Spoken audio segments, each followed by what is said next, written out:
Tandis que les millionnaires rient cruellement des toiles aux enchères, Mathilde serre les poings jusqu'au sang, gardienne d'un secret explosif sur ce cheval laid. Ces marques stellaires que tous méprisent sont la preuve d'un vol qui, révélé, fera taire à jamais ces bouches moqueuses. Avant de continuer, n'oubliez pas de vous abonner à la chaîne, d'aimer la vidéo et de commenter d'où dans le monde vous regardez. Allons-y. Le soleil se couchait sur les collines verdoyantes de Saint-Étienne-du-Bois, baignant les terres agricoles d'une lueur dorée qui faisait scintiller les fenêtres des fermes dispersées. Dans ce coin paisible de la campagne française, la vie suivait son rythme immuable, dicté par les saisons et le travail de la terre. C'est ici, dans une petite maison en pierre au toit de tuiles rouges délavées par le temps, que vivait Mathilde Dubois, une fillette de 12 ans aux yeux verts et aux cheveux châtains toujours en bataille. Ce soir-là, Mathilde était assise sur le rebord de sa fenêtre, observant son père, Pierre, qui rentrait de son travail de écuyer au domaine équestre de Beaumont, propriété du richissime industriel Victor Lefebvre. Pierre Dubois, veuf depuis 5 ans, élevait seul sa fille avec un salaire modeste et beaucoup d'amour. Il franchit le petit portail en bois, le pas lourd après une journée de labeur. « Papa !» s'écria Mathilde en dévalant les escaliers pour l'accueillir. « Comment était ta journée? Les chevaux vont bien ?» Pierre déposa un baiser sur le front de sa fille, ses yeux fatigués s'illuminant brièvement. « Bonjour ma puce. » Les chevaux vont bien, mais il y a beaucoup d'agitation au domaine. La grande vente aux enchères annuelles approche, et Monsieur Lefebvre veut que tout soit parfait. Les yeux de Mathilde écarquillèrent. La vente aux enchères de Beaumont était légendaire dans toute la région. Les plus beaux pur-sang et chevaux de race y étaient présentés à des acheteurs venus de toute l'Europe, des aristocrates et des industriels pour qui l'achat d'un cheval était autant une question de prestige que de passion. « Est-ce que je pourrais venir cette année ?» demanda Mathilde, sachant déjà la réponse. Pierre secoua la tête avec un sourire triste. « Ce n'est pas un endroit pour nous, ma chérie. C'est réservé aux acheteurs, aux gens. » Fortunée, Mathilde baissa les yeux, dissimulant sa déception. Son amour pour les chevaux avait grandi en même temps qu'elle.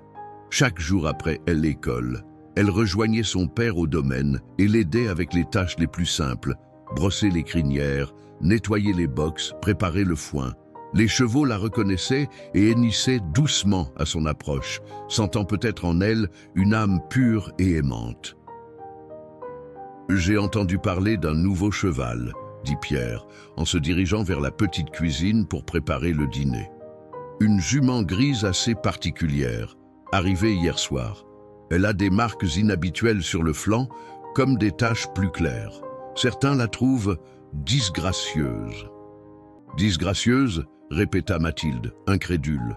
Pour elle, chaque cheval était une créature magnifique, peu importait son apparence. Oui, les marques ressemblent presque à des cicatrices. Monsieur Lefebvre n'est pas content. Il dit qu'elle va faire baisser le niveau de la vente, mais apparemment, elle vient d'une lignée rare qui pourrait intéresser certains connaisseurs.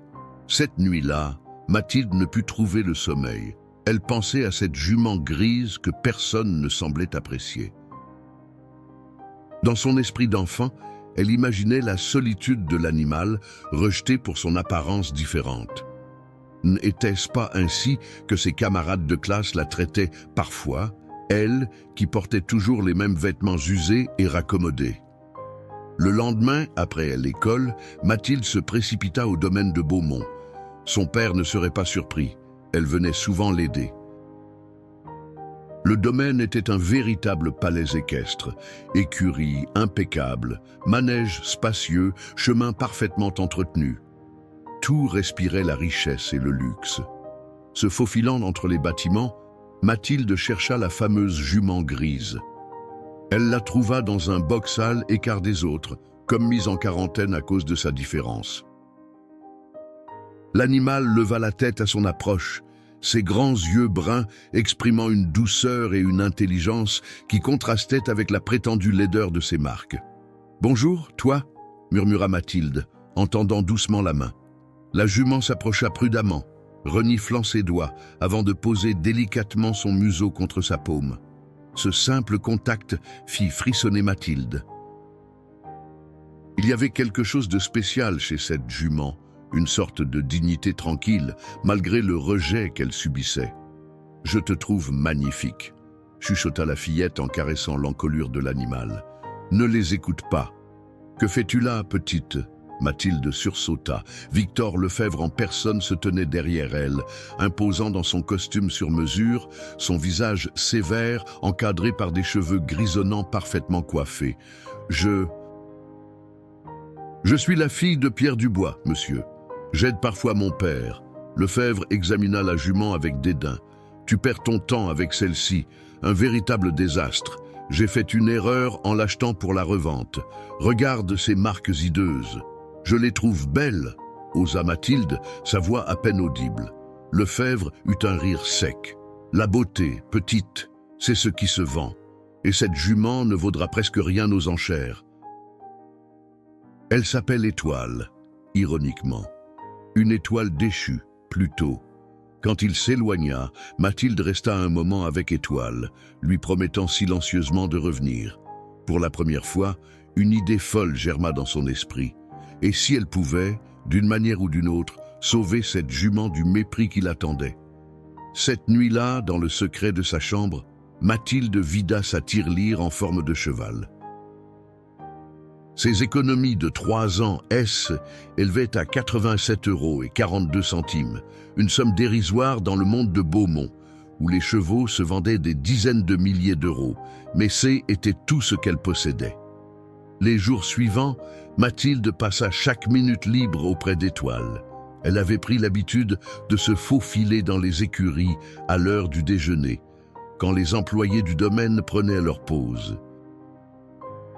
La jument grise semblait l'attendre, hennissant doucement dès qu'elle entendait ses pas légers sur la paille. « Tu sais, » murmurait Mathilde en brossant délicatement sa robe grise, « ces marques me font penser aux constellations que papa me montre parfois. La nuit, c'est comme si tu portais le ciel sur ton flanc. » Étoile secouait sa crinière, comme si elle comprenait, ses grands yeux bruns fixés sur la fillette avec une intelligence troublante.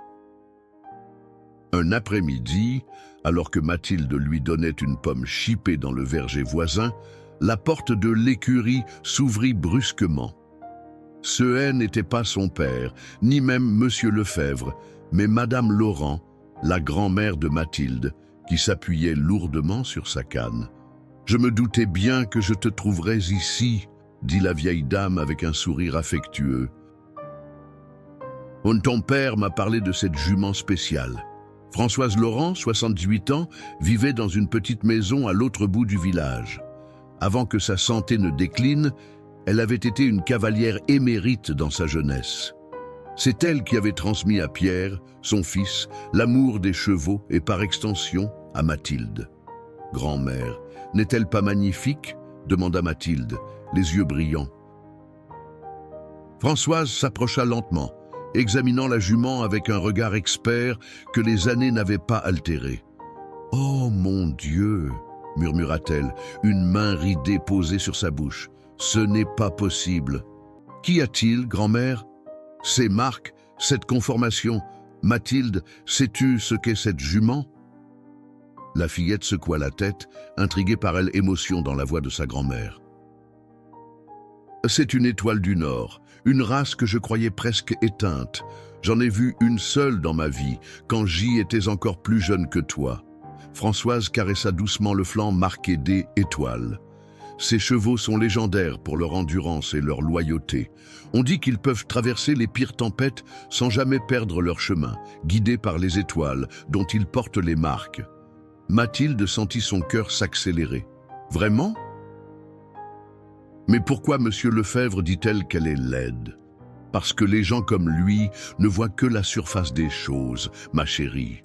Ils recherchent des chevaux parfaits selon des standards arbitraires. Ils ne comprennent pas la vraie valeur. » Françoise sourit tristement. « Mais pourtant, cette jument vaut probablement plus que tous ces purs sangs réunis pour qui saurait l'apprécier. Cette révélation transforma la détermination de Mathilde en quelque chose de plus profond. Ce haine était plus seulement sauver un cheval méprisé, c'était préserver quelque chose de rare et précieux que les riches, dans leur ignorance, étaient prêts à dédaigner.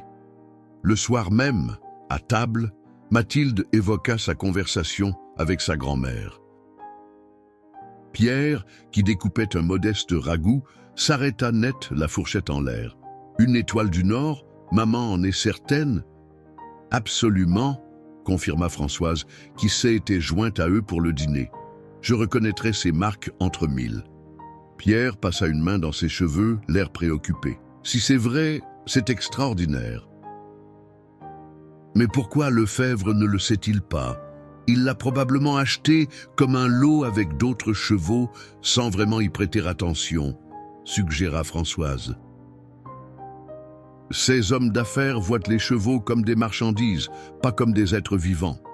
Papa, intervint Mathilde, ses yeux verts brillants d'une détermination nouvelle, je veux aller à la vente aux enchères. Pierre reposa sa fourchette, surpris par l'intensité dans la voix de sa fille. Mathilde, nous en avons déjà parlé. Ce n'est pas un endroit pour nous. Mais grand-mère dit qu'Étoile est spéciale, et si personne ne le sait, ils vont la vendre pour presque rien à quelqu'un qui ne l'aimera pas. « Et que comptes-tu faire, ma puce ?»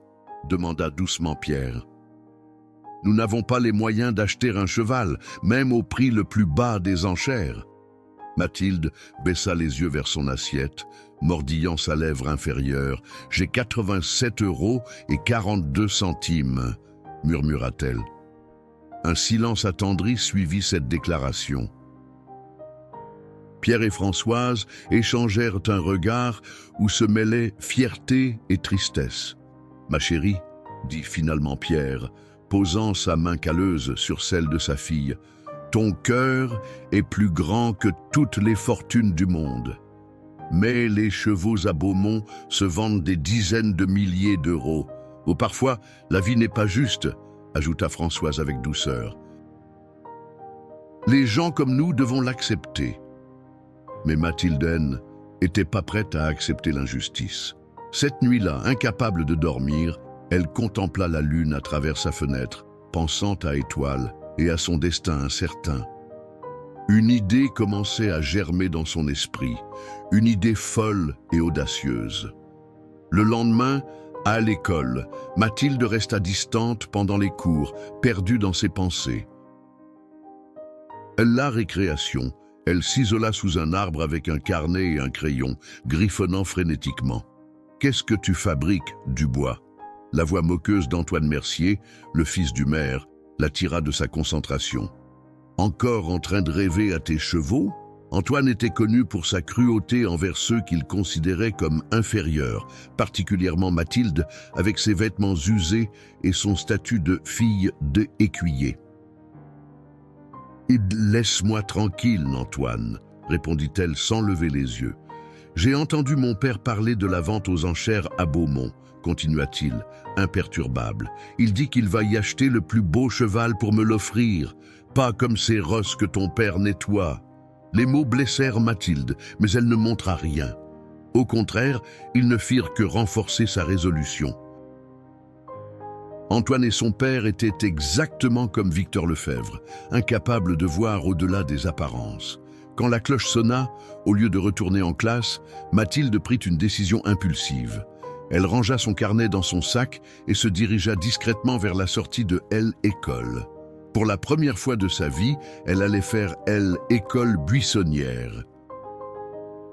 Sa destination, la petite bibliothèque municipale de Saint-Étienne-du-Bois, où elle espérait trouver des informations sur la mystérieuse race d'étoiles. Car si sa grand-mère avait raison, peut-être y avait-il un moyen de sauver cette jument extraordinaire du sort injuste qui l'attendait. La bibliothèque municipale de Saint-Étienne-du-Bois était un petit bâtiment en pierre, modeste mais charmant, avec ses étagères en bois sombre et ses fenêtres en ogive. Madame Fournier, la bibliothécaire aux lunettes rondes, haussa un sourcil en voyant Mathilde entrer en pleine journée de école. « Ne devrais-tu pas être en classe, ma petite ?» demanda-t-elle d'une voix douce mais ferme. « C'est une urgence, Madame Fournier, » répondit Mathilde, le souffle court après avoir couru. « J'ai besoin d'informations sur une race de chevaux très rare. » Les étoiles du Nord. Quelque chose dans le regard déterminé de la fillette dut toucher Madame Fournier, car au lieu de la renvoyer à l'école, elle ajusta ses lunettes et dit simplement « Section équestre, 3e rangée à droite ». Les ouvrages spécialisés sont tout au fond. Mathilde passa les heures suivantes plongée dans de vieux volumes poussiéreux, certains si anciens que leurs pages jaunies menaçaient de se désintégrer sous ses doigts. La plupart des livres équestres traitaient des races communes, arabes, pur-sang, andalous, mais aucune mention des mystérieuses étoiles du Nord. Alors qu'elle commençait à désespérer, Madame Fournier s'approcha silencieusement et déposa devant elle un livre à la reliure usée, d'un bleu profond comme un ciel nocturne. « J'ai pensé que ceci pourrait t'intéresser, » dit-elle avant de s'éloigner aussi discrètement qu'elle était venue. Le titre, inscrit en lettres dorées à moitié effacées, disait « Légende équestre des terres nordiques ». Mathilde l'ouvrit avec révérence et son cœur fit un bond quand elle tomba sur un chapitre entier consacré aux étoiles du Nord. Les illustrations montraient des chevaux gris aux marques exactement semblables à celles de étoiles. Le texte, écrit dans un français ancien, racontait comment ces chevaux avaient servi de guides et de compagnons aux voyageurs des régions montagneuses de l'Est de la France, particulièrement en Savoie et dans le Jura. Guidés par les constellations dont ils portent l'empreinte sur leur robe, lut Mathilde à voix basse, ces nobles bêtes possèdent un sens de l'orientation qui défie l'entendement humain. Même dans les plus violentes tempêtes de neige, là où hommes et bêtes ordinaires perdent tout repère, l'étoile du Nord trouve invariablement son chemin.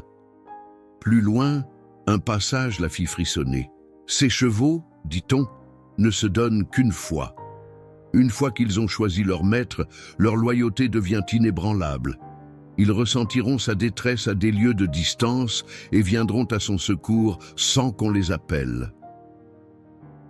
Cette capacité extraordinaire a sauvé d'innombrables vies dans les régions isolées.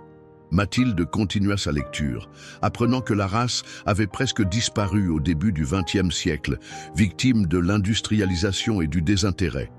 Seules quelques familles avaient maintenu la lignée, souvent dans le plus grand secret, loin des regards du monde moderne.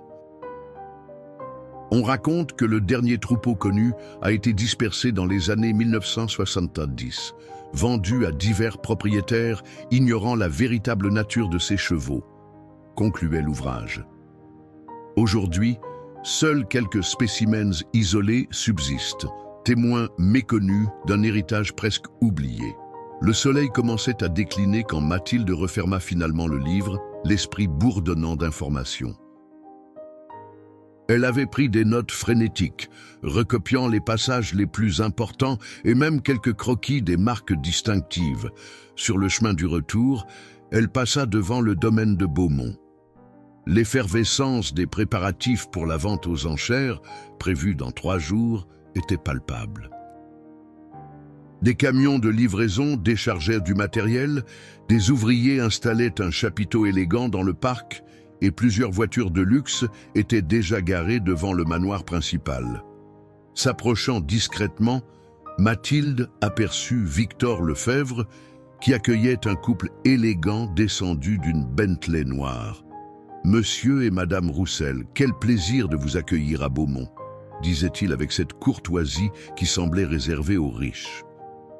« Je suis certain que vous trouverez cette année des spécimens qui combleront vos attentes. »« Nous espérons bien, Victor, » répondit l'homme en serrant sa main. « Notre fille Chloé a besoin d'un cheval à la hauteur de son talent pour les compétitions internationales.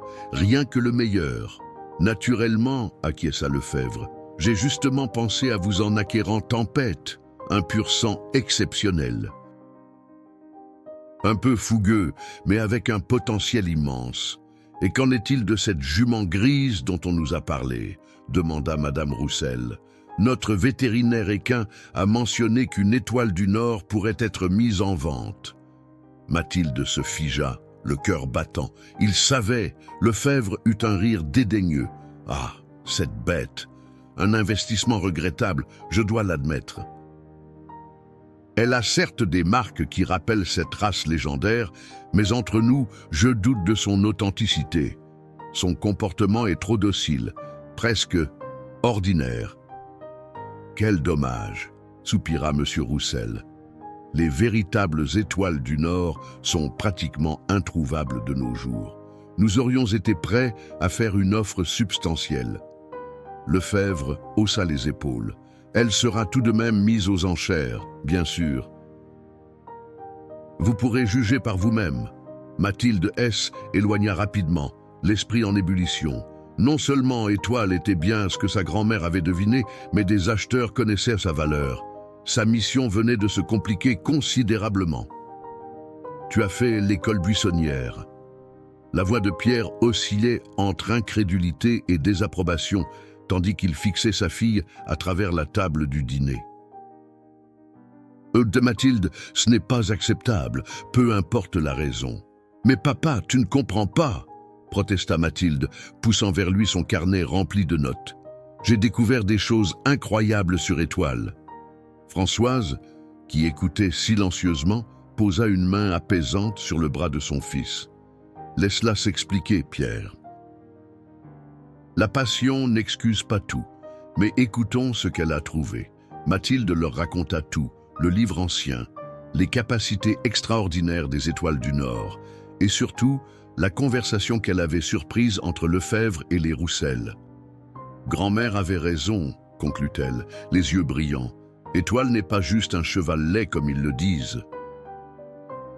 Elle est spéciale, rare, et certaines personnes le savent. Pierre soupira, passant une main sur son visage fatigué, ce qui signifie que son prix aux enchères sera bien plus élevé que nous ne pouvions l'imaginer. Pas nécessairement, intervint Françoise, une étincelle dans le regard. Victor Lefebvre doute de son authenticité. S'il la présente comme une simple jument aux marques disgracieuses, mais ce couple, les Roussel, il semblait savoir, objecta Pierre. Ils ont des doutes eux aussi, dit Mathilde. Ils voulaient voir par eux-mêmes. Un silence pensif s'installa dans la petite cuisine. Dehors, la pluie commençait à tomber, martelant doucement les vitres.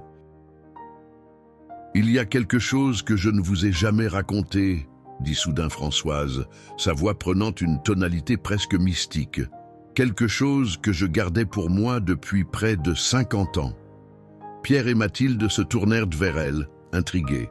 « Quand j'avais à peine 20 ans, commença la vieille dame, notre village a connu l'hiver le plus terrible de mémoire d'homme. Des mètres de neige, des températures glaciales pendant des semaines. » Elle ferma les yeux, comme pour mieux visualiser ses souvenirs lointains. « Ton grand-père, Pierre, était très malade, une pneumonie. Il avait besoin d'un médecin. Mais nous étions complètement isolés. » Mathilde se pencha en avant, captivée. « J'ai décidé de tenter le trajet jusqu'à la ville voisine, à 10 kilomètres. Une folie par ce temps. J'ai pris notre cheval, Nuit étoilée. » Sa voix tremblait légèrement. C était une jument grise avec des marques étranges sur le flanc.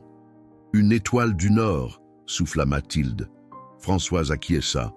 Bien que je l'ignorais à l'époque, à mi-chemin, la tempête a redoublé de violence. J'ai perdu tout sens de l'orientation. J était certaine que nous allions mourir gelés. « Que s'est-il passé ?» demanda Mathilde, bien qu'elle devinait déjà la réponse. Nuit étoilée a pris le contrôle. Elle a ignoré mes tentatives pour la guider et a choisi son propre chemin à travers le blizzard. 3 heures plus tard, nous étions devant la maison du docteur Bernard. Ton grand-père a été sauvé grâce à elle. Pierre semblait stupéfait. Tu ne m'as jamais raconté cette histoire, maman, parce que peu après, Nuit étoilée a disparu. Un matin, son box était vide. Les yeux de Françoise s'embuèrent. J'ai appris plus tard qu'elle avait été volée par un riche collectionneur, un certain Lefebvre, compléta Pierre dans un souffle. La famille Lefebvre collectionnait déjà des chevaux à cette époque. Le père de Victor, confirma Françoise. Il cherchait désespérément une étoile du Nord pour sa collection. Il l'a probablement repérée lors d'une de ses visites dans la région. Mathilde se leva brusquement, une indignation nouvelle brûlant dans sa poitrine. Alors Étoile pourrait être la descendante de Nuit étoilée. Le cheval qui a sauvé l'arrière-grand-père que je n'ai jamais connu? C'est possible, murmura Françoise. Les marques sont transmises de génération en génération, presque identiques. Pierre fixait la table, assimilant ces révélations. Oh, si c'est vrai, alors cette jument, elle nous appartient d'une certaine façon. Elle fait partie de notre histoire. Nous devons la récupérer, déclara Mathilde avec une détermination farouche. Pas seulement pour elle, mais pour rétablir une justice. Avec quel argent? Demanda Pierre, ramené brutalement à la réalité. Même si Lefebvre doute de son authenticité, elle sera vendue plusieurs milliers d'euros. Mathilde retourna à la fenêtre, observant la pluie qui tombait maintenant à verse. Une idée folle, désespérée, commençait à se former dans son esprit. « Je crois », dit lentement Françoise, comme si elle lisait dans les pensées de sa petite fille, « qu'il est temps de sortir la boîte. » Pierre tourna vivement la tête vers sa mère. « La boîte ? Tu ne peux pas être sérieuse. Je n'ai jamais été plus sérieuse de ma vie, » affirma la vieille dame en se levant péniblement. « Mathilde, aide-moi à aller dans ma chambre. » Mathilde offrit son bras à sa grand-mère, échangeant un regard perplexe avec son père.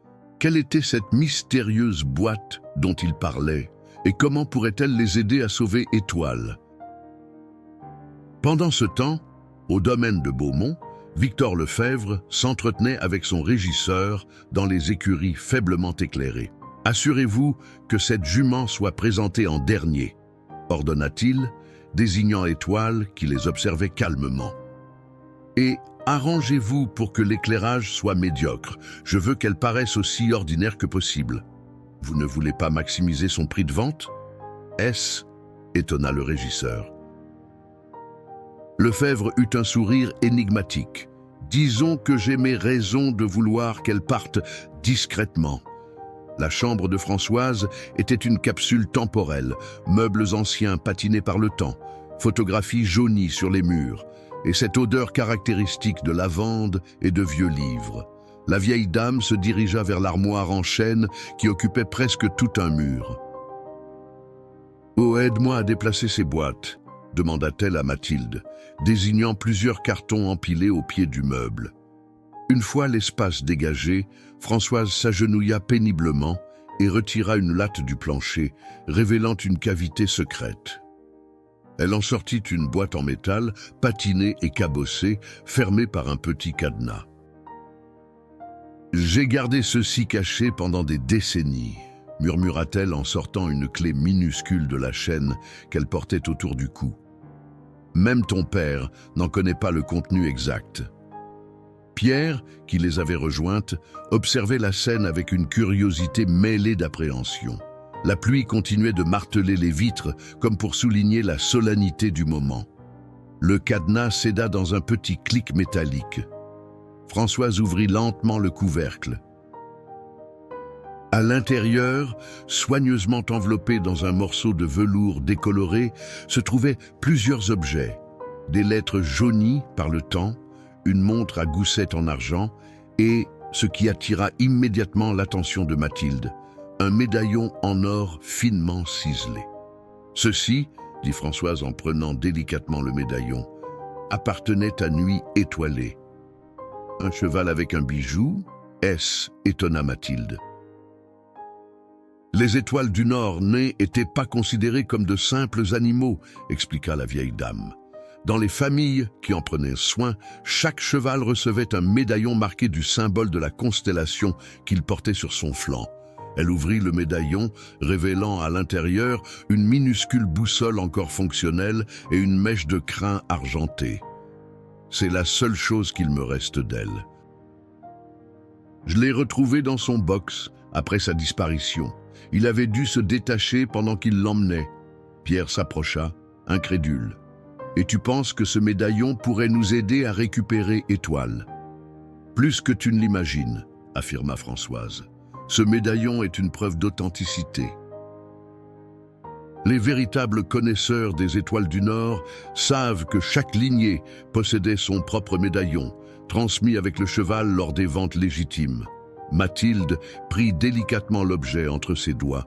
La surface dorée reflétait la lumière tamisée de la chambre, et elle pouvait distinguer des gravures représentant la constellation de la Petite Ourse. Si nous montrons ceci lors de la vente, continua Françoise, et si nous prouvons qu'Étoile porte les mêmes marques que Nuit étoilée, nous pourrions contester la légitimité de la vente. Sur quelle base? Demanda Pierre, sceptique. Sur le fait que les Lefebvre ont volé Nuit étoilée, qu'ils n'ont jamais été ses propriétaires légitimes, ni ceux de sa descendance. Mathilde sentit l'espoir renaître. Nous pourrions récupérer Étoile sans avoir à l'acheter?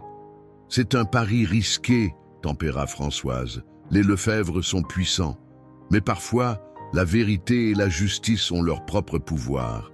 Cette nuit-là, aucun des Dubois ne dormit paisiblement. Pierre s'inquiétait des conséquences. Il pourrait perdre son emploi si Lefebvre découvrait leur plan. Françoise revivait le passé, les souvenirs de cette nuit de tempête remontant avec une clarté douloureuse. Quant à Mathilde, elle serrait contre elle le médaillon, imaginant comment elle pourrait l'utiliser pour sauver Étoile. Au petit matin, alors que la maison était encore plongée dans la pénombre, le téléphone sonna, tirant brusquement Pierre de son sommeil agité. « Monsieur Dubois, c'est Marcel, le gardien de nuit de Beaumont. » La voix à l'autre bout du fil semblait tendue. « Je pense que vous devriez venir immédiatement. » Il y a un problème avec la jument grise. Pierre s'habilla en hâte, réveillant Mathilde au passage. « Reste avec grand-mère, » lui ordonna-t-il. « Je dois aller au domaine. »« Qu'est-ce qui se passe ?» demanda la fillette, soudain alarmée. « Étoile va bien ? Je ne sais pas encore. Je t'appellerai dès que possible. » Mathilde ne put se résoudre à obéir. Dès que la voiture de son père disparut au tournant, elle enfila rapidement des vêtements, glissa le médaillon dans sa poche et sortit sous la pluie qui continuait de tomber. Le trajet jusqu'à Beaumont lui prit 20 minutes à vélo, ses pneus projetant des gerbes d'eau boueuse. Quand elle arriva, essoufflée et trempée, le domaine était en effervescence malgré l'heure matinale. Des lumières brillaient aux écuries et plusieurs personnes s'agitaient autour du bâtiment principal. Se faufilant discrètement par l'entrée de service qu'elle connaissait bien, Mathilde se dirigea vers le box D Étoile. Son cœur manqua un battement quand elle le trouva vide, la porte grande ouverte. « Que fais-tu ici, petite ?» La voix sévère de Victor Lefebvre la fit sursauter. L'homme se tenait derrière elle, le visage creusé par la fatigue et la colère. « Je cherche mon père, » balbutia Mathilde. « Ton père est avec les autres, à chercher cette maudite jument qui s'est échappée. Étoile S était enfuie ?» Mathilde sentit un mélange de soulagement et d'inquiétude l'envahir. Au moins, la jument n'était pas blessée ou pire. « Comment a-t-elle pu sortir ?» demanda-t-elle innocemment. Lefebvre plissa les yeux avec suspicion. « C'est précisément ce que j'aimerais savoir. Son box a été ouvert de l'intérieur, ce qui est techniquement impossible pour un cheval. » Il s'approcha, menaçant, à moins que quelqu'un ne l'ait aidé. « Je n'ai rien fait, monsieur, » protesta Mathilde, soutenant courageusement le regard perçant de Lefebvre. « Comment aurais-je pu ?»« Je viens juste d'arriver. » L'homme l'observa attentivement, comme s'il cherchait à déceler le moindre signe de mensonge sur son visage ruisselant de pluie. Finalement, il secoua la tête. « Retourne chez toi, petite. Les recherches ne sont pas une affaire d'enfant. » Mais Mathilde n'avait aucune intention de partir. Dès que Lefebvre S éloigna pour rejoindre un groupe d'employés, elle se faufila entre les bâtiments jusqu'à repérer son père. Pierre coordonnait les recherches près des écuries secondaires, son visage creusé par l'inquiétude. « Mathilde !» s'exclama-t-il en l'apercevant. « Je t'avais dit de rester à la maison. »« Je devais venir, papa. Étoile, elle est spéciale pour moi aussi. » Pierre n'eut pas le cœur de la réprimander davantage. « Reste près de moi, alors. » Lefebvre est furieux. La vente est demain, et l'un de ses lots a disparu. « Comment est-ce arrivé ?» demanda Mathilde, tandis qu'il marchait vers les pâturages détrempés. C'est étrange. Marcel, le gardien de nuit, jure qu'il a vérifié tous les box à 2 heures du matin et que tout était normal. À 4 heures, pendant sa ronde suivante, la porte était grande ouverte et Étoile avait disparu. Les caméras de sécurité ? Mystérieusement en panne pendant cette période précise, répondit Pierre avec un froncement de sourcils. C'est ce qui fait penser à Lefebvre qu'il s'agit d'un vol plutôt que d'une simple évasion.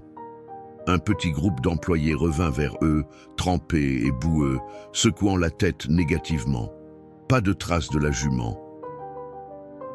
« Monsieur Dubois !» appela Marcel en accourant. « Nous avons trouvé quelque chose près de la clôture et... » Ils se précipitèrent vers l'endroit indiqué.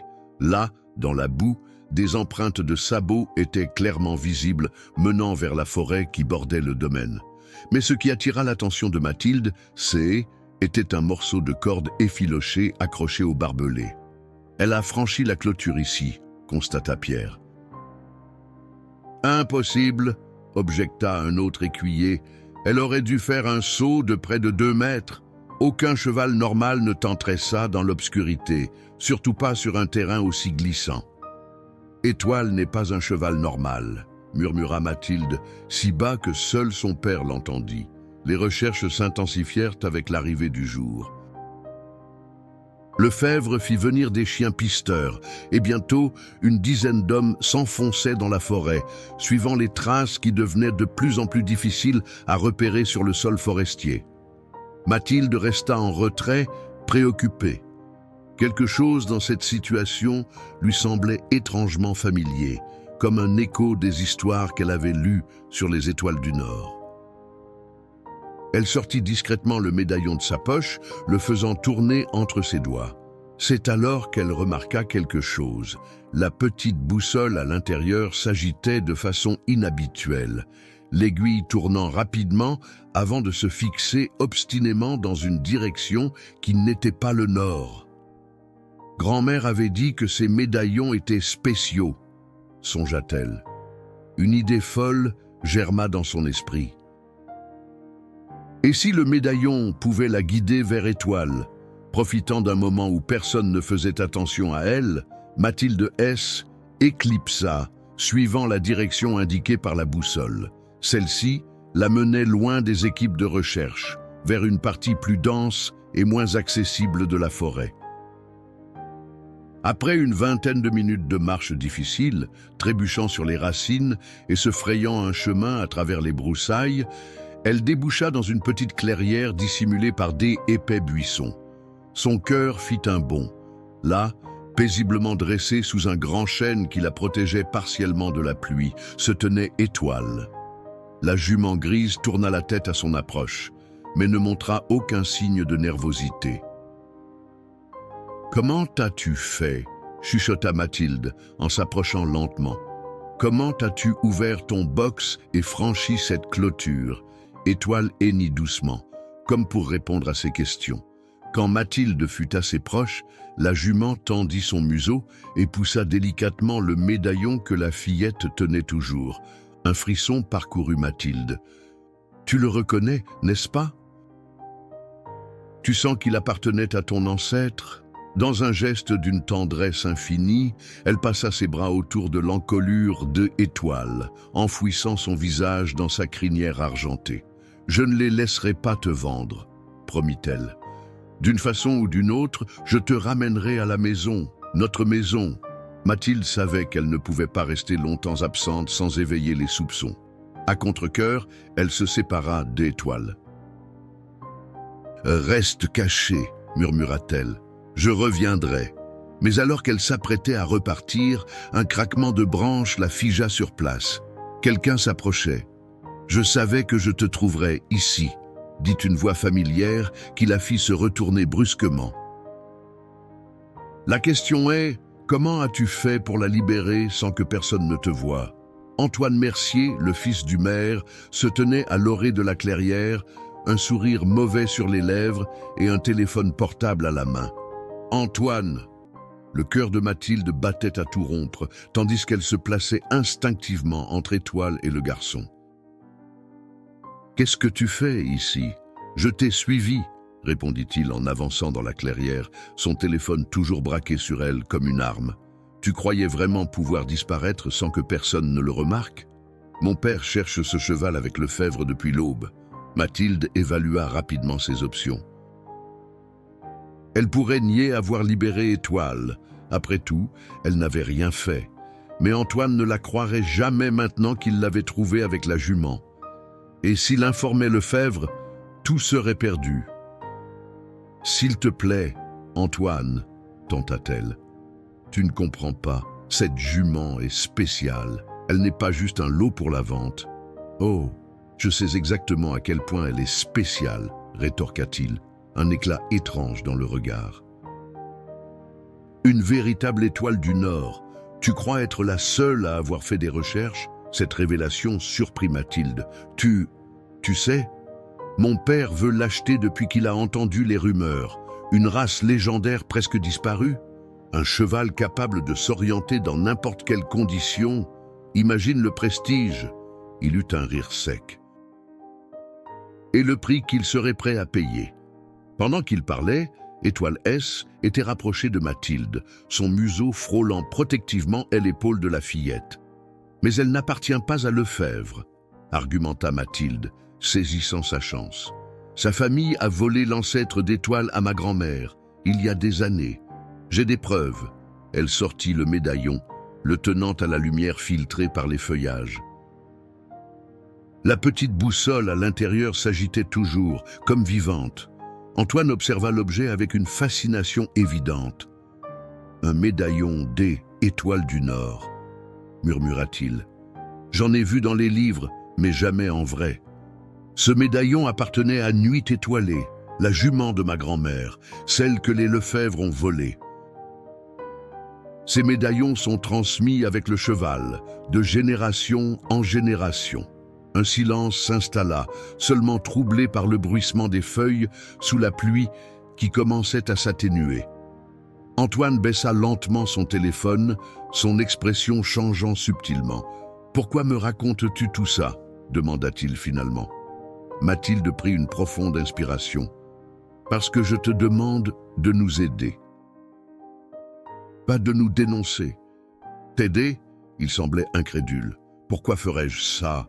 Mon père, ton père veut un cheval exceptionnel, non? Mais réfléchis, Antoine. Si cette jument a choisi de s'enfuir, si elle reconnaît ce médaillon... » Elle hésita avant d'ajouter « Les étoiles du Nord choisissent leur maître. C'est dans les légendes. » Il ne se donne qu'une fois. Antoine regarda Étoile, qui le fixait avec une intelligence indéniable dans ses grands yeux bruns. Quelque chose dans ce regard sembla l'ébranler. « Que proposes-tu » demanda-t-il après un long moment. « Aide-moi à la garder cachée jusqu'à la fin de la vente. Après, j'utiliserai le médaillon pour prouver que les Lefebvre n'ont jamais eu le droit de la vendre. » Antoine sembla peser ses options, son regard allant de Mathilde à Étoile, puis au médaillon. « Et que gagnerais-je dans tout ça ?» Mathilde faillit répondre, la satisfaction d'avoir fait ce qui est juste, mais elle se ravisa, comprenant qu'Antoine fonctionnait différemment. « La vérité sur une légende vivante, » répondit-elle finalement. « Et peut-être qu'un jour, quand nous aurons récupéré Étoile légalement, je pourrai te laisser la monter. » Cette proposition sembla toucher Antoine plus qu'elle ne l'aurait imaginé. Quelque chose vacilla dans son regard, une vulnérabilité inattendue, comme si, derrière son arrogance, se cachait un enfant qui rêvait encore d'aventures et de magie. Je connais un endroit, dit-il brusquement. Une vieille grange abandonnée sur la propriété de mon grand-père, à 3 kilomètres d'ici, personne n'y va jamais. Mathilde sentit l'espoir renaître. Tu nous aiderais vraiment. Je n'ai pas dit ça, corrigea Antoine rapidement. Disons que je suis curieux de voir comment cette histoire va se terminer. Il rangea son téléphone et s'approcha prudemment de Étoile, qui ne recula pas. Comment allons-nous la déplacer sans que personne ne la voie ? Demanda Mathilde. Antoine sortit de sa poche un paquet de biscuits. J'ai mes méthodes, mais d'abord, nous devons retourner avec les autres avant qu'ils ne remarquent notre absence à tous les deux. Ils élaborèrent rapidement un plan. Antoine repartirait en premier, prétextant avoir exploré une autre partie de la forêt. Mathilde le suivrait 20 minutes plus tard. Le soir venu, ils se retrouveraient pour déplacer Étoile vers la grange abandonnée. Alors qu'Antoine s'apprêtait à partir, il se tourna une dernière fois vers Mathilde. Une chose encore, Dubois. Si tu me trahis ou si cette histoire de médaillon est un mensonge. Ce n'est pas un mensonge, affirma Mathilde, soutenant son regard. Étoile fait partie de notre famille. Antoine hocha la tête, puis disparut entre les arbres, laissant Mathilde seule avec la jument et le poids écrasant de leur secret partagé. Le crépuscule enveloppait Saint-Étienne-du-Bois d'une lumière ambrée lorsque Mathilde quitta discrètement la maison. Elle avait prétexté une migraine pour s'isoler dans sa chambre après le dîner, laissant son père et sa grand-mère discuter des recherches infructueuses de la journée. « Nous reprendrons demain à l'aube », avait annoncé Lefebvre aux équipes épuisées. « Si cette jument n'est pas retrouvée avant la vente, quelqu'un paiera très cher pour cette négligence. » Vêtue de noir et le médaillon solidement attaché autour de son cou, Mathilde se faufila entre les haies qui bordaient le chemin menant à la forêt. La pluie avait cessé, mais le sol détrempé ralentissait sa progression, ses bottes s'enfonçant dans la boue à chaque pas. Antoine l'attendait à la lisière du bois, une lampe torche à la main et un sac sur l'épaule. « Tu es en retard », murmura-t-il, vérifiant nerveusement sa montre. Les patrouilles de Lefebvre passent toutes les heures. Nous avons exactement 40 minutes. Mathilde hocha simplement la tête, trop préoccupée pour relever son ton autoritaire. Étoile est-elle toujours à la même place ? Je suis revenu vérifier il y a 1 heure. Elle n'a pas bougé. Ils s'enfoncèrent dans la forêt, évitant d'utiliser la lampe sauf lorsque le terrain devenait particulièrement traître. Le ciel dégagé laissait filtrer un peu de lumière lunaire, suffisante pour se repérer entre les arbres. « Pourquoi fais-tu vraiment ça ?» demanda soudain Mathilde, brisant le silence tendu qui était installé entre eux. Antoine continua d'avancer sans ralentir. « Je te l'ai dit, je suis curieux. »« Non. »« Il y a autre chose. » Elle s'arrêta, l'obligeant à se retourner. Tu pourrais être chez toi, dans ta grande maison, avec ton père qui t'achètera probablement un autre cheval encore plus cher. Pourquoi risques-tu tout ça pour m'aider ? Dans la pénombre, l'expression d'Antoine était difficile à déchiffrer. Après un long moment, il soupira. « L'année dernière, mon père m'a offert un poney pour mon anniversaire. » Pluie d'été, C était son nom. Sa voix s'adoucit à ce souvenir. Il n'était pas parfait selon les standards de mon père. Trop petit, une tache blanche asymétrique sur le museau. Mais C était mon ami, le seul vrai ami que j'ai jamais eu. Mathilde attendit la suite, intriguée par cette vulnérabilité inattendue. Quand j'ai perdu 3 compétitions d'affilée, mon père l'a vendu, sans même me prévenir. Antoine détourna le regard. Il a dit qu'il me fallait un vrai cheval de champion, pas un animal médiocre qui me rendrait médiocre. Le lendemain, pluie d'été avait disparu. « Je suis désolé », murmura Mathilde, comprenant soudain beaucoup de choses sur le comportement d'Antoine. « Ne le sois pas, c'est comme ça que fonctionne le monde des gens comme mon père. Les animaux sont des possessions, des investissements. » Il reprit sa marche. « Émalé, on perd du temps. » Ils atteignirent enfin la clairière où Étoile les attendait patiemment, comme si elle avait su qu'ils reviendraient. La jument hennit doucement à leur approche. Comment allons-nous la guider sans licol ni bride ?» s'inquiéta Mathilde. Antoine sortit de son sac une corde légère et les biscuits qu'il avait montrés plus tôt. « J'ai improvisé quelque chose. Si elle est aussi intelligente que tu le prétends, ça devrait suffire. » À leur grande surprise, Étoile se laissa facilement passer la corde autour de l'encolure. Elle suivit docilement Mathilde, refusant même les biscuits qu'Antoine lui tendait, comme si elle comprenait parfaitement la gravité de la situation. Leur progression à travers la forêt fut lente, mais régulière. Ils évitèrent soigneusement les chemins principaux, préférant les passages plus difficiles mais moins susceptibles d'être surveillés. « La grange est juste derrière cette colline », indiqua Antoine, après presque 1 heure de marche. « Mon grand-père l'utilisait pour stocker du foin avant que sa ferme ne fasse faillite. Maintenant, il n'y va plus jamais. » La vieille bâtisse se dressait, imposante et mélancolique, au milieu d'un champ en friche. Ses planches grises, usées par le temps et les intempéries, craquaient légèrement sous la brise nocturne. Antoine força la porte rouillée, révélant un intérieur étonnamment sec et bien conservé. « Il reste assez de foin pour quelques jours », constata-t-il en pointant sa lampe vers un coin, « et j'ai apporté de l'eau et quelques pommes. » Mathilde regarda autour d'elle, évaluant leur refuge. « Ça devrait convenir jusqu'à demain soir. La vente commence à 18 heures. » précisa Antoine. « Étoile est programmée pour être présentée en dernier, vers 20 heures. Comment le sais-tu ? » « Mon père a le programme. Il a prévu d'être là pour l'achat. » Ils installèrent Étoile aussi confortablement que possible, lui fournissant eau et nourriture.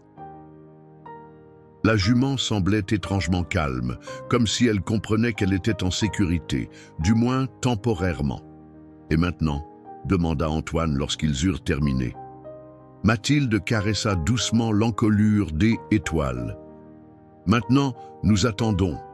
Demain soir, je viendrai avec ma grand-mère. Elle témoignera devant tout le monde de ce que les Lefebvre ont fait, avec le médaillon comme preuve. Et tu crois que ça suffira ?» Face à un homme comme Lefebvre, Mathilde sourit faiblement. La vérité a son propre pouvoir, c'est ce que dit toujours grand-mère. Antoine la regarda avec un mélange de scepticisme et d'admiration. « Tu es étrange, Dubois, courageuse, mais étrange. » Le jour de la vente aux enchères arriva, baignant Beaumont d'une lumière dorée qui faisait scintiller les vitres du manoir principal.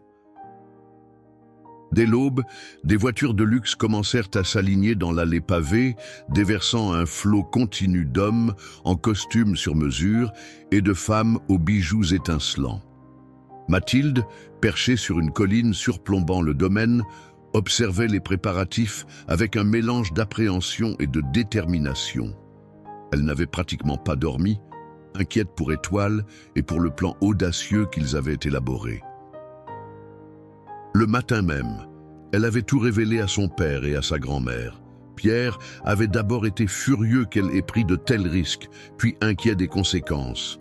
« Si Lefebvre découvre que tu as aidé à cacher cette jument, je perdrai mon emploi, et ce sera le moindre de nos soucis. » Mais Françoise avait posé une main apaisante sur son épaule. « Le temps de la vérité est venu, Pierre. » Ces mensonges ont duré trop longtemps. Ils avaient finalement convenu d'un plan. Pierre, en tant qu'employé, serait présent à la vente comme d'habitude. Françoise arriverait plus tard avec le médaillon et les documents qu'elle avait conservés prouvant la propriété de Nuit Étoilée.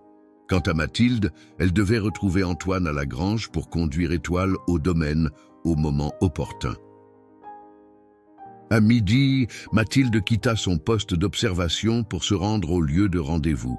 En chemin, elle passa devant l'école, se rappelant avec un pincement au cœur qu'en temps normal, elle serait en train de suivre le cours de mathématiques de Madame Bertrand. Combien sa vie avait changé en si peu de temps. Antoine l'attendait déjà à la grange, visiblement nerveux. Il faisait les 100 pas devant la porte, vérifiant constamment son téléphone. « Tu es en retard » lança-t-il dès qu'il la vit. « Désolé, papa voulait me parler avant de partir pour Beaumont. »« Il sait tout » Mathilde acquiesça. « Grand-mère aussi, Ils vont nous aider. Antoine grimaça. J'espère que tu sais ce que tu fais, Dubois. Mon père a reçu un appel de Lefebvre ce matin. Ils ont redoublé les recherches et offrent une récompense pour toute information sur la jument disparue. Cette nouvelle troubla Mathilde. Personne ne sait qu'elle est ici, n'est-ce pas? Non, mais... Il hésita. J'ai vu des hommes rôder près de la propriété de mon grand-père tout à l'heure. Des types que je ne connais pas. Ils entrèrent dans la grange où Étoile les accueillit par un hennissement doux. La jument semblait parfaitement calme, comme si elle n'avait aucun doute sur l'issue des événements. « Nous devrions partir maintenant », suggéra Mathilde en vérifiant sa montre. « La vente commence dans 4 heures, mais nous devons faire un détour pour éviter d'être vus. » Antoine secoua la tête. « Impossible. Regarde. » Il ouvrit légèrement la porte, révélant 2 hommes en costume sombre qui patrouillaient à la lisière du champ, accompagnés d'un chien renifleur. « Des hommes de Lefebvre !» murmura-t-il. « Ils semblent méthodiques. Question de temps avant qu'ils ne vérifient la grange. » Mathilde sentit son cœur s'accélérer. « Nous sommes piégés ? Pas nécessairement. Il y a un passage à l'arrière qui mène au bois. Si nous attendons qu'ils éloignent suffisamment... » Un aboiement soudain les fit sursauter. Le chien avait capté une odeur et tirait sur sa laisse dans leur direction. « Trop tard !» souffla Antoine, pâlissant visiblement. « Ils arrivent !» Mathilde sentit une vague de panique la submerger, rapidement remplacée par une résolution froide. Elle sortit le médaillon de sous son pull, le serrant fermement. « Étoile !» dit-elle en se tournant vers la jument. « Nous avons besoin de ton aide maintenant. » Comme si elle comprenait parfaitement. Étoile s'approcha, poussant doucement son museau contre le médaillon. La petite boussole à l'intérieur s'agita frénétiquement. « Qu'est-ce que tu fais ?» demanda Antoine, déconcerté. « Je ne sais pas exactement, » admit Mathilde. Mais les étoiles du Nord ont un don spécial. Si elle est vraiment comme sa grand-mère, des pas se rapprochaient. Une voix masculine ordonna « Vérifiez cette grange !» Mathilde passa ses bras autour de l'encolure d'Étoile, pressant le médaillon contre sa robe grise. « S'il te plaît, murmura-t-elle, montre-nous le chemin. » À cet instant précis, plusieurs choses se produisirent simultanément. La porte de la grange s'ouvrit violemment, révélant les 2 hommes et leur chien. Antoine se plaça instinctivement devant Mathilde dans un geste protecteur, et Étoile, dans un mouvement d'une fluidité surnaturelle, se cabra légèrement avant de foncer vers le mur arrière de la grange. Mathilde s'attendait à un impact, mais au lieu de cela, des planches pourries cédèrent sous la charge de la jument, créant une ouverture vers l'extérieur. Sans hésiter, Étoile s'y engouffra. « Suivez-la !» cria Mathilde en tirant Antoine par la manche.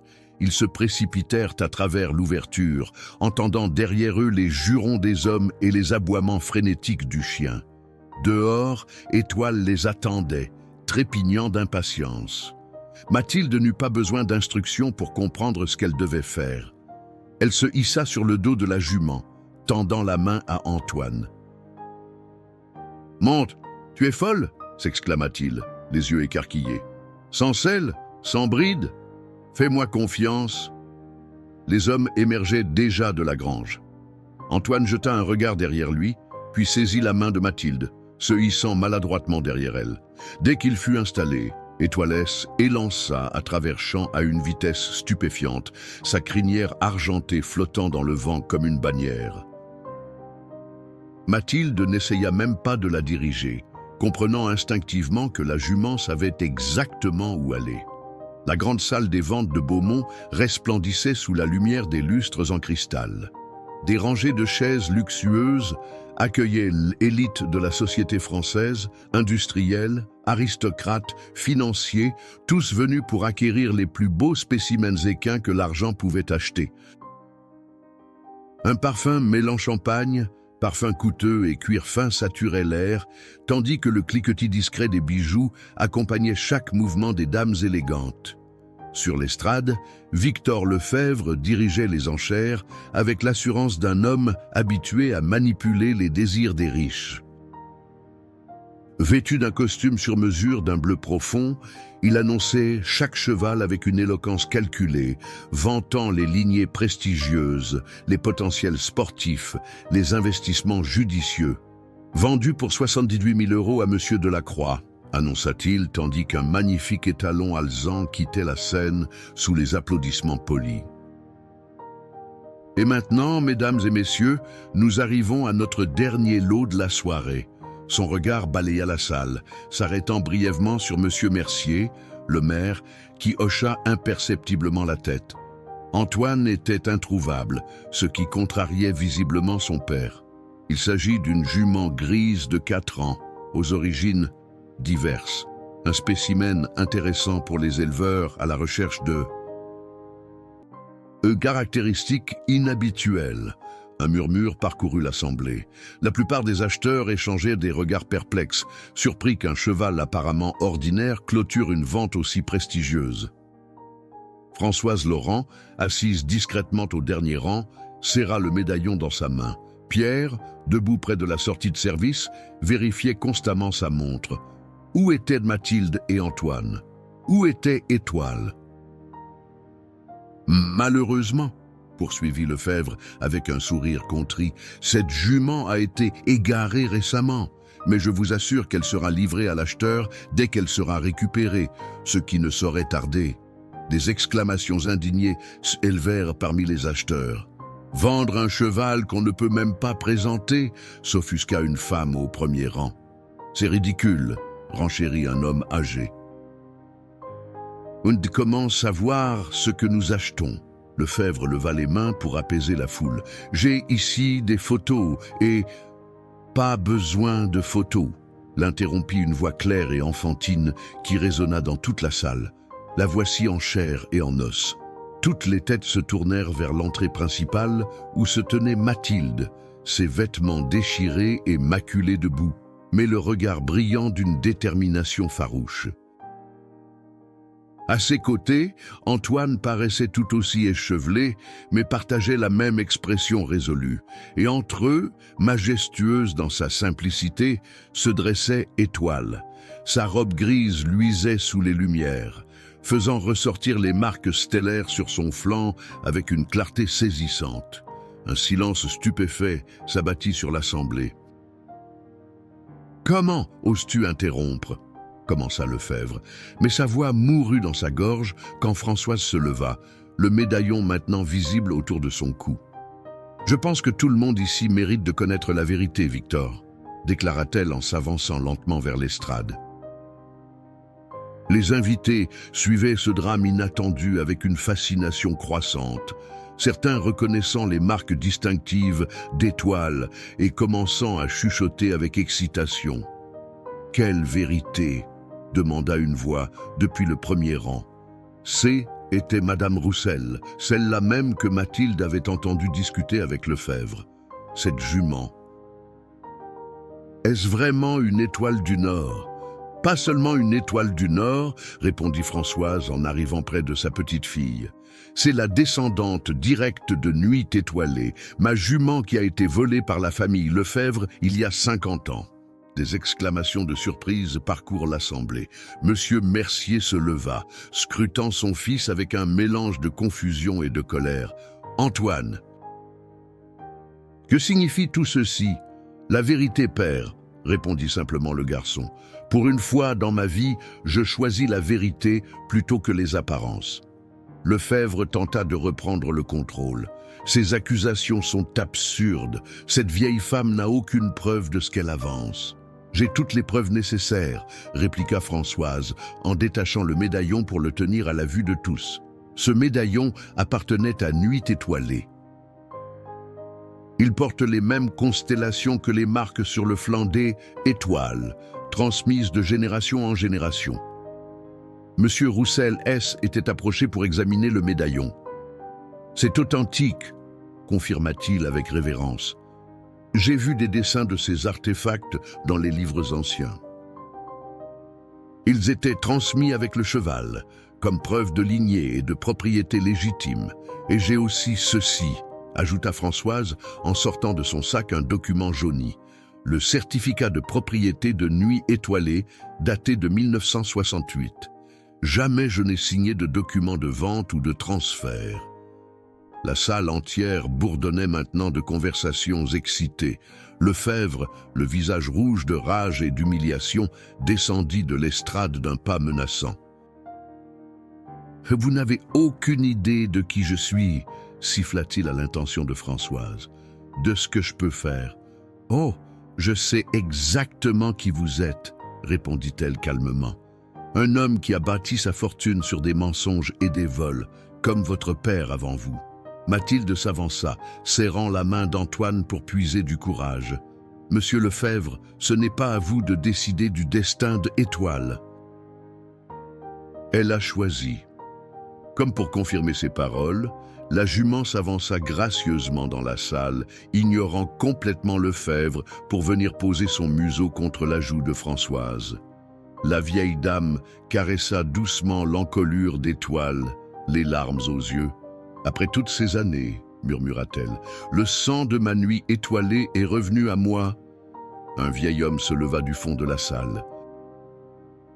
C était le notaire de la région, venu assister à la vente comme chaque année. « Si je puis me permettre, dit-il en ajustant ses lunettes, d'un point de vue légal, si ce cheval a été volé à l'origine, aucune vente ultérieure ne peut être considérée comme légitime. La propriété revient aux descendants du propriétaire original. Monsieur Mercier, le maire, conscient du scandale potentiel, intervint rapidement. Cette affaire mérite certainement une enquête approfondie. En attendant, je suggère que la jument reste sous la garde de sa propriétaire légitime. Lefebvre comprit qu'il avait perdu. Le regard haineux qu'il lança à Mathilde promettait des représailles.